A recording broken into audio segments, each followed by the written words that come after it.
बोल नहीं रहे थे इब्राहिम जी, बोलना क्या है, बोला नहीं इब्राहिम जी कोई सिकंदर चौधरी की हत्या नहीं, माफियाओं के साथ नहीं मिली होती तो इतनी घटना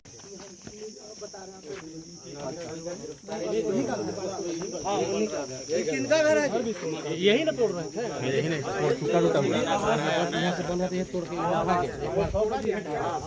7:30 बजे करीब जब यहाँ आए थे तो इन लोग पहले 4-5 की संख्या मानकर पहले घर को तोड़ दिया। पीड़ित परिवार से मिलने के लिए और इंसाफ दिलाने के लिए खास करके आज़ाद समाज पार्टी के जो डाल्टन क्षेत्र विधानसभा के विधायक प्रत्याशी अजय सिंह चेरो जी हैं, इधर सिराज जी आए हुए हैं और खास करके बीएसपी पार्टी से जो चुनाव लड़े हैं पूर्व विधायक प्रत्याशी अजय चौधरी उर्फ अजय मेंटल जी भी यहाँ पे आए हुए हैं। ये नहीं कि आज आए हुए हैं, लगातार शुरू से लेकर अभी तक, चाहे वो डीसी आवास का घेराव करना हो, चाहे वो एसपी के पास जाना हो, यानी कि जो ये परिवार है सिकंदर चौधरी के परिवार हैं, सभी परिवार के साथ लगातार शुरू से ही ये लोग खड़े हैं।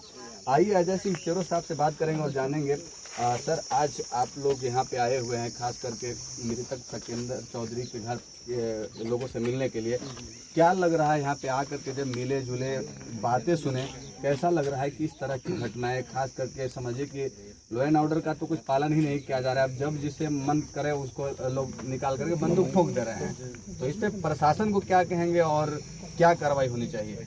देखिए, हमने जिस दिन ये घटना घटा था उस दिन हम MMCH में उपस्थित हुए थे और उसी दिन हमने ये स्टेटमेंट दिया था यहाँ के कप्तान महोदय को, यहाँ के SSSP महोदय को, कि आप ऐसे लोगों का हथियार आप इशू कर रहे हैं जो सिर्फ पैसों लेकर के हथियार ले रहे हैं, और वो हथियार अपने सुरक्षा के लिए नहीं ले रहे हैं बल्कि वो माफिया बन करके ऐसे तमाम गरीब दलित आदिवासी है ना OBC परिवार के लोगों की जमीनों को अतिक्रमण करने के लिए, उनको डरा के और धमका के अतिक्रमण करने के लिए आप लाइसेंस दे रहे हैं। और ये हम दावे के साथ कह सकते हैं कि आज से ही नहीं बल्कि पलामू के हर कोने में देख लीजिए, जहाँ भी ST SC OBC परिवार के लोग रहते हैं, जो गरीब परिवार के लोग रहते हैं, उनकी जमीनें निरंतर यहाँ के माफिया लूट रहे हैं।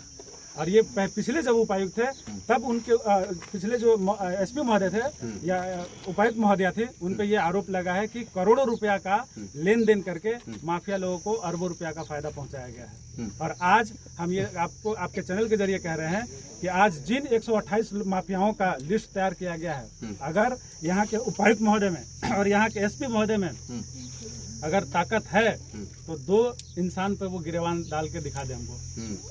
ये नहीं करेंगे क्योंकि ये माफियाओं का सहयोग करने के लिए यहाँ लोग आते हैं। तो हम जनता, आम आवाम जनता मिल करके ये आपको आज इस चैनल के जरिए आपके इस रामपुर गांव के धरती पर आकर के ये कह रहे हैं कि अगर इसी तरीके से निरंतर चलता रहा तो ST SC बहुजन जो जितने हम लोग हैं, एक साथ होकर के ऐसे अधिकारियों को भी और ऐसे माफियाओं को भी यहाँ से हम लोग खदेड़ने का प्रयास करेंगे। और 2 लोग का नाम जो अजय चौधरी जी बताए, अजय सिंह चेरो जी बताएं, तो आप लोग खुद समझ जाइएगा, नाम का खुलासा हम भी नहीं करना चाहते कि नाम का खुलासा करें, लेकिन पूरे पलामू के लोग समझ रहे होंगे कि आखिर किसके तरफ इशारा है। अच्छा, ये बताइए कि अब तक जैसे कि यहाँ के कई और लोगों को गोली लगी थी, तो अभी उन लोगों की स्थिति कैसी है? देखिए, हम लोग जायजा लिए थे अस्पताल में भी जा करके, और थोड़ा सा मुझे ये भी खेद महसूस हो रहा है कि यहाँ के स्वास्थ्य विभाग की जो कंडीशंस है, एक तो गोली लग गई थी जिनकी हत्या हो गई, जिनकी मृत्यु हो गई, 3 ऐसे और लोग थे जिनको गोली लगी थी, उनकी गोली भी सेम डे में नहीं निकाली गई, 3 दिन के बाद उनकी गोली निकाली गई। तो स्वास्थ्य विभाग के ऊपर भी सवाल खड़ा होता है। चलो ठीक है, वो किस्मत था उनका कि वो बच गए, है ना, लेकिन अगर गोली नहीं निकलती और फैल जाता अगर उसका जहर और उनकी डेथ होती, उसका जिम्मेवार कौन होता? प्रशासन होते, यहाँ के अधिकारी होते, यहाँ के स्वास्थ्य विभाग के कर्मी होते। तो स्वास्थ्य विभाग के कर्मियों को भी और यहाँ के तमाम अधिकारियों से मैं निवेदन कर रहा हूँ कि आप यथासंभव त्वरित कार्रवाई करते हुए इन तमाम हत्यारों को गिरफ्तार करें।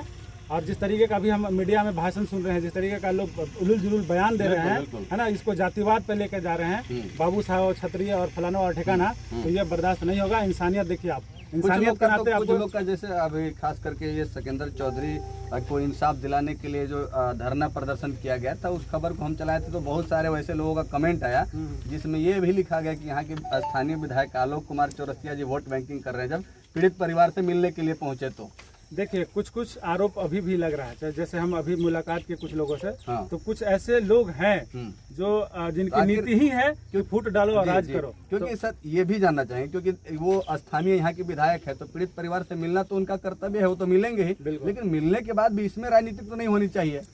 देखिए ये बड़े दल के लोग हैं, हाँ। और बड़े दल का लोग अपनी जुबान नहीं बोलते हैं, जो उनके पार्टी का निर्देश होगा वही ये बोलेंगे। मुझे तो लगता है कि इस घटना को कहीं न कहीं गृह मंत्री तक भी पहुंचाया गया है। और गृह मंत्री कौन है?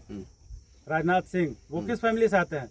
तो आप वो किनको बचाना चाहते हैं, ये आप समझ लीजिए। तो ये इनका मुंह इसलिए बंद है क्योंकि इनका प्रेशर जो है वो उच्च स्तर से है और ऊपर से है, इसलिए कुछ बोलने से नहीं।